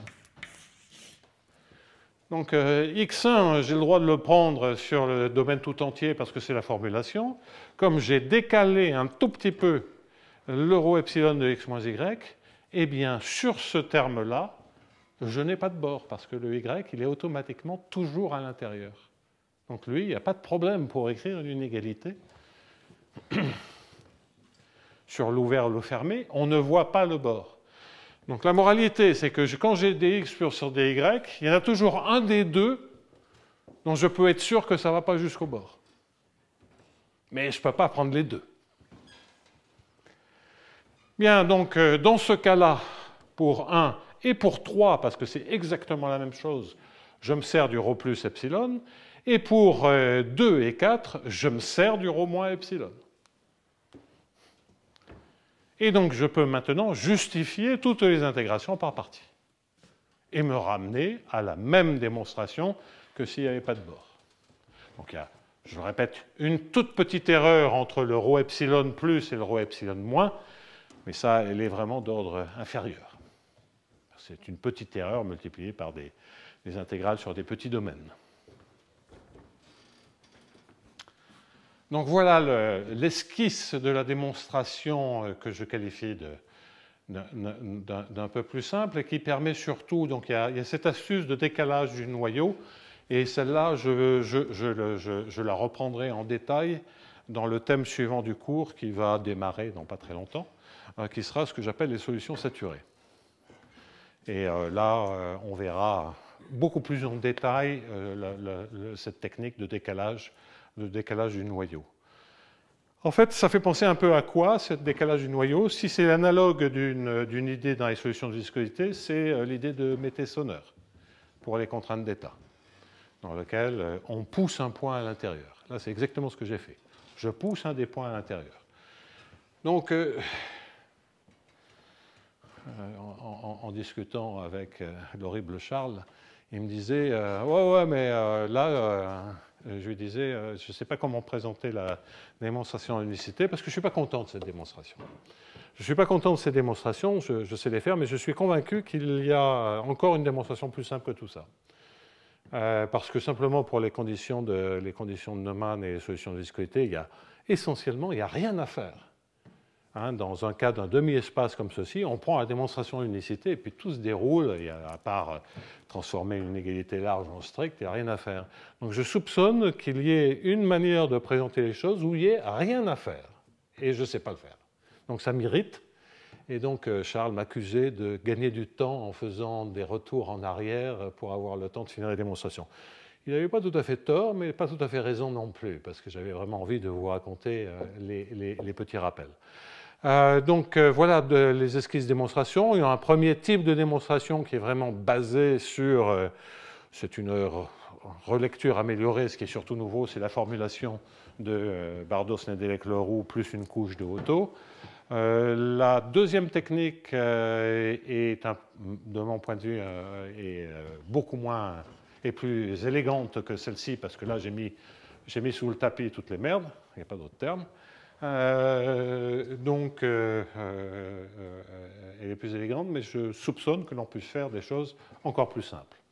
La conclusion de tout ce qu'on a fait ce matin, parce qu'il s'agit quand même de conclure, c'est qu'on a un principe de comparaison dans L1, on a donc une estimation de contraction dans L1, on a donc des solutions dans L1 ou dans L1 inter L infini, et on a, puisqu'on les a dans BV par densité, on les a pour tout. Donc on est ramené maintenant, et je vais citer un théorème qui conclut cette partie sur Dirichlet. Je vais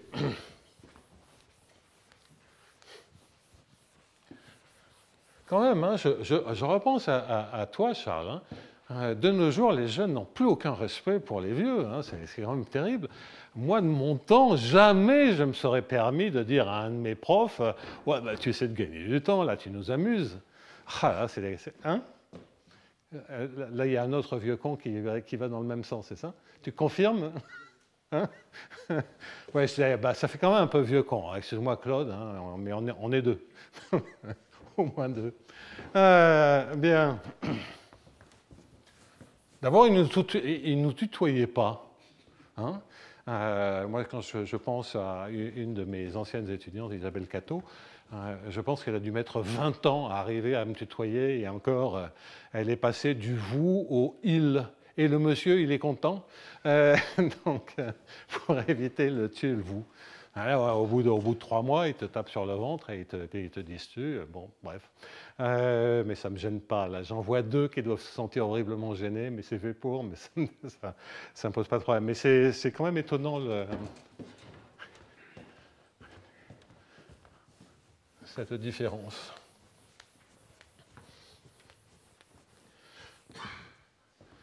Alors, donc, la conclusion de tout ceci, c'est le théorème suivant. Et je vais lister toutes les informations. Si U est C de T L1, si U et V sont C de T L1, U étant sous-solution, V étant sur-solution, donc ce que l'on vient de démontrer, c'est que d sur dt de l'intégrale de U de moins V plus dx est négatif ou nul. Deuxièmement, inter à l'infini. Deuxièmement, si U0 est dans L1 inter à l'infini, il existe une unique solution U qui est continue en temps en valeur dans L1 inter à l'infini. Bien entendu, ce qui est là précédemment donne la contractivité du semi-groupe de solutions. Et puis la remarque, c'est que si U0 est dans BV, entraîne que la norme de U de T dans BV, que U de T est dans BV presque partout en temps, et la norme de U de T dans BV. Alors, est-ce que c'est presque partout en temps? Non, c'est quel que soit T, puisque c'est une fonction continue à valeur dans L1. Donc, et que U de T dans BV est une fonction décroissante. Bon. Donc ça, c'est une prime. Mais on a obtenu donc exactement la même théorie. Il me reste un quart d'heure pour motiver un tout petit peu ce qui va venir maintenant.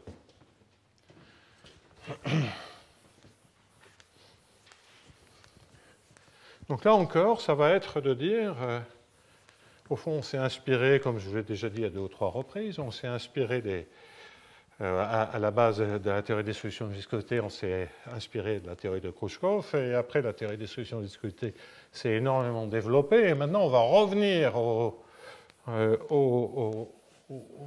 lois de conservation pour voir si assez systématiquement on ne peut pas faire autrement, plus général, aborder de nouveaux problèmes, etc. etc. Et c'est effectivement ce qui va se passer. On l'a déjà vu avec les conditions de Dirichlet où on peut réellement nettoyer le sujet. Et là, on va introduire une notion nouvelle, donc nouveau chapitre du cours, qu'on appelle des solutions saturées. Alors, l'idée de base, c'est quoi? C'est qu'au niveau des solutions de viscosité,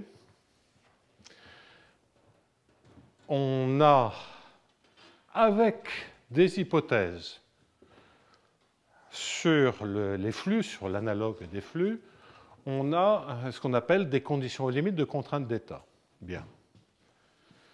Alors, ces conditions sur les flux, on va en fait, par rapport à tout ce qui existe dans la littérature, le travail que l'on va faire, qui va être provoqué par les solutions saturées, va entraîner que même sur les solutions de viscosité, on aura de meilleures conditions pour l'existence sur les contraintes d'état, dans des cas meilleurs dans des cas non convexes. Alors, si j'oublie ça, on a des conditions dites par exemple de coercivité sur les Hamiltoniens, sur le flux, ici ce serait le F1. On va être encore dans une situation de demi-espace, par exemple.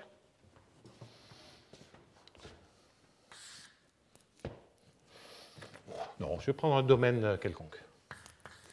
Un D ouvert, borné. A priori, je ne connais pas la régularité minimale de l'ouvert, je m'en fous. Ça, j'ai jamais pu encaisser les domaines qui ont des coins, des trucs comme ça. Donc ça, je ne veux pas y réfléchir. Donc ouvert, borné, régulier, style demi-espace.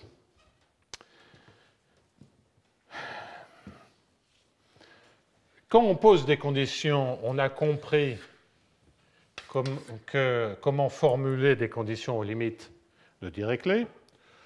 Donc, pour avoir quelque chose qui soit uniquement L1 au bord, on l'a retranché et une extension W11, on s'est ramené à 0, mais peu importe. Si vous revenez en arrière, vous avez cette idée d'une trace que l'on aimerait être égale à une fonction L1. Et une question quand même assez naturelle qui se pose, c'est de se dire, il y a des endroits où on a vraiment la condition aux limites, puis il y a des endroits où on ne l'a pas. Qu'est-ce qui se passe là où on ne l'a pas? Alors, les contraintes d'état, les conditions limites de contraintes d'état répondent exactement à cette question pour les problèmes de Dirichlet ou de Neumann, pensons plutôt Neumann par analogie, pour les équations d'Hamilton-Jacobi, parce que vous avez une formulation faible, de la même façon qu'ici on a écrit une formulation faible de la condition limite intégrée dans une formulation variationnelle. Et les conditions de contrainte d'état, dans le cadre des solutions de viscosité, vous disent que là où vous avez vraiment, entre guillemets, la condition de Neumann, bon, ben, pas de souci. Et là où vous ne l'avez pas, fondamentalement, ce que vous avez, c'est une condition limite de contrainte d'état, de manière très, très heuristique.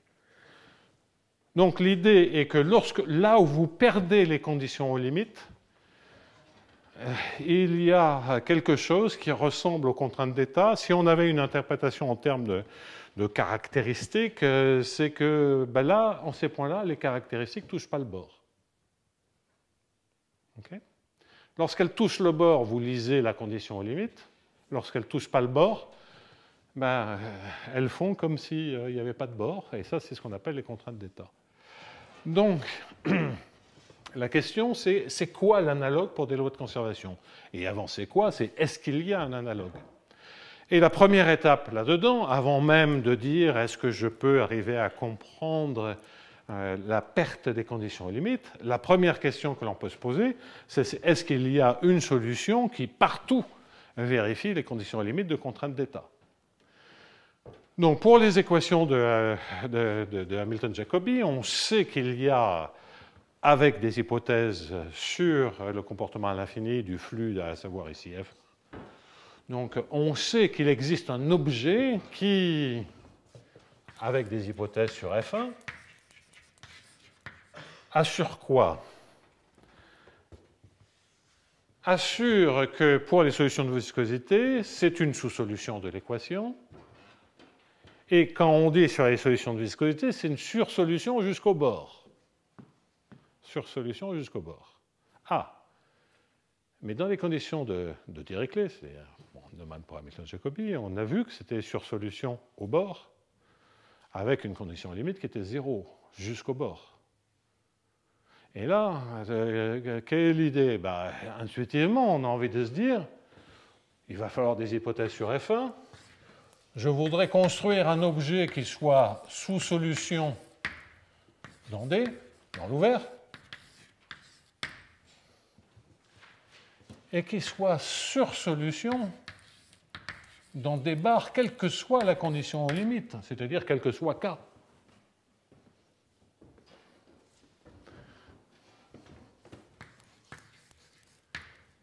C'est ça l'analogue.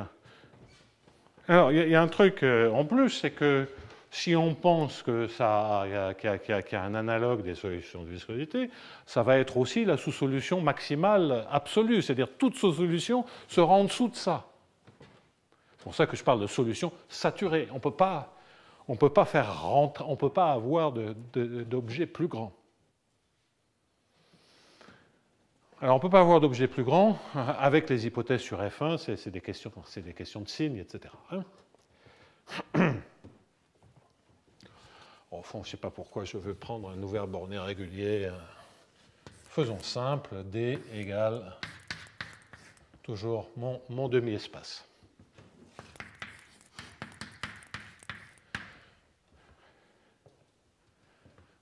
Donc, c'est de se dire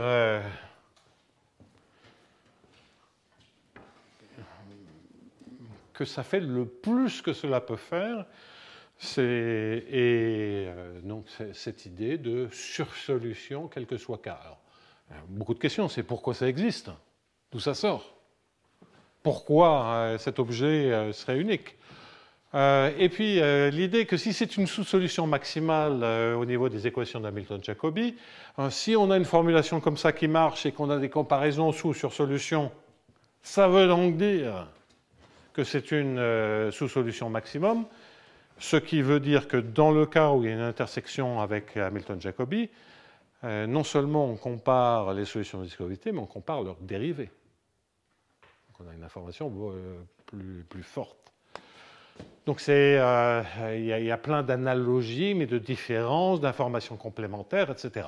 Quoi qu'il en soit, pour tous ceux d'entre vous qui ne sont pas familiers avec les solutions de viscosité, on se dit que par analogie avec les équations d'Hamilton-Jacobi, on va essayer de trouver un machin qui soit sous solution anthropique, donc la définition d'une solution saturée. Donc là, c'est saturé par-dessus que je vais prendre, parce qu'on peut aussi se poser la question de saturer par-dessous. Donc de solution saturée, cela va être un objet qui sera toujours pareil, continu en temps à valeur dans L1 en D inter L infini xt.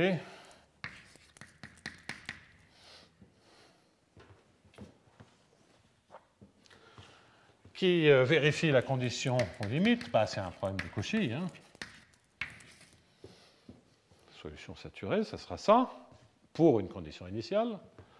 Et qui sera une sous-solution anthropique non D, et une sursolution anthropique, et ça je vais l'écrire précisément, dans D bar, quel que soit K. Donc ce que ça veut dire, c'est que l'aspect sous-solution, il est défini quel que soit K par une égalité à l'intérieur, et l'aspect sur solution, il est défini aussi quel que soit K, mais par une égalité sur le fermé. Donc en d'autres termes, on a du sub K sur dt, et ça maintenant, quel que soit K, plus di de fi u sub K, négatif ou nul au sens de distribution, et d sur dt de u inf K plus di de fi u inf K, positif ou nul.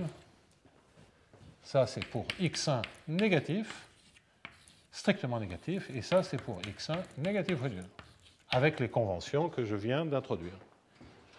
Donc voilà la notion de solution saturée, mais enfin, pour l'instant, c'est une simple analogie. C'est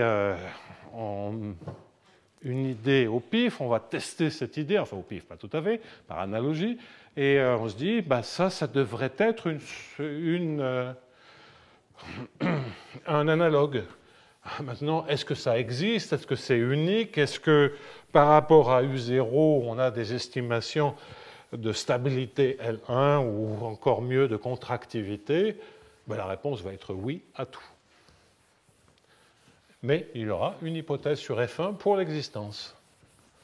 Évidemment sur le flux normal, parce que les flux tangentiels ne jouent aucun rôle.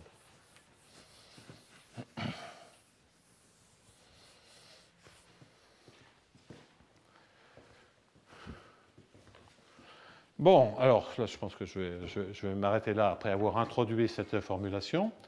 Donc le déroulé des choses, ça va être de comprendre pourquoi c'est raisonnable, ça. Donc, ça sera de dire, je vais approcher du epsilon sur dt, moins epsilon u epsilon xx, plus di de fi u epsilon.